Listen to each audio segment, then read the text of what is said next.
ಎಲ್ಲರೂ ಕೇಳ್ತಾರೆ 40 ಡೇಸಿಗೆ ಮುಂಚೆ ಈ ಪ್ರಶ್ನೆಗಳು ಬರುತ್ತೆ. ನಾವು ನಿಮಗೆ ಸೇವೆ ಮಾಡ್ಬೋದಾ, ನಿಮ್ಮ ಹತ್ರ ಇರ್ಬೋದಾ, ನಿಮಗೆ ಅನುಕೂಲ ಆಗೋ ಹಂಗೆ ನಾವು ನಡ್ಕೊಳ್ತೀವಿ. ನಾನು ಎಷ್ಟೋ ಸತಿ ಈ ಥರ ಉತ್ತರ ಕೊಟ್ಟಿದ್ದೀನಿ. ನಾನು ಬೌಂಡ್ರಿ ಹಾಕ್ಕೊಂಡ್ರೆ ನಿಮ್ಮನ್ನೆಲ್ಲ ರಿಜೆಕ್ಟ್ ಮಾಡಿದ್ದೀನಿ ಅಂತ ಅಲ್ಲ, ನನ್ನನ್ನು ನಾನು ಪ್ರೊಟೆಕ್ಟ್ ಮಾಡ್ಕೊಳಕ್ಕೆ ಬರುತ್ತೆ. ನನ್ನ 48 ದಿವಸ ನನ್ನನ್ನು ನಾನು ಪ್ರೊಟೆಕ್ಟ್ ಮಾಡ್ಕೊಳಕ್ಕೆ ಬಿಡಿ. ನಾನು ಯಾರ ಜೊತೆನೂ ಮಾತಾಡಲ್ಲ, ನಗಲ್ಲ, ಸೀರಿಯಸ್ ಆಗಿರ್ತೀನಿ. ಸ್ಕ್ವೇರ್ ಮುಖ ಅಂತಾರಲ್ಲ ಹಾಗೆ. ಇಷ್ಟಿದ್ರೂ ನಾನು ನಿಮ್ಮನ್ನೆಲ್ಲ ತುಂಬ ಪ್ರೀತಿಸ್ತೀನಿ, ಹೆದರಬೇಡಿ. ನನ್ನ ಮುಖ ನೋಡಿ ತುಂಬ ಪ್ರೀತಿಸ್ತೀನಿ. ಹಾಗೆ ಅಂತ ಆಕ್ಸೆಸ್ ಇಲ್ಲ ಅಷ್ಟೇ.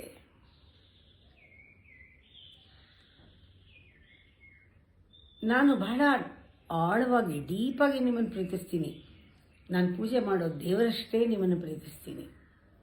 ಆದರೆ ನಾನು ಗಮನಿಸಿದ್ದೀನಲ್ವಾ, ನಿಮ್ಮ ಡೇ ಟು ಡೇ ಆ್ಯಕ್ಟಿವಿಟಿ ಹೇಗಿರುತ್ತೆ, ನಿಮ್ಮ ಬಿಹೇವಿಯರ್ ಹೇಗಿರುತ್ತೆ, ನೀವು ಯೋಚನೆಗಳು ಯಾವ ರೀತಿ ಮಾಡ್ತೀರಾ, ನಿಮ್ಮ ಇನ್ಕನ್ಸಿಸ್ಟೆನ್ಸಿ ಎಲ್ಲದರಲ್ಲೂ, ನಿಮಗೆ ಡಿಸಿಷನ್ ತಗೊಳ್ಳೋ ಪವರ್ ಇರಲ್ಲ.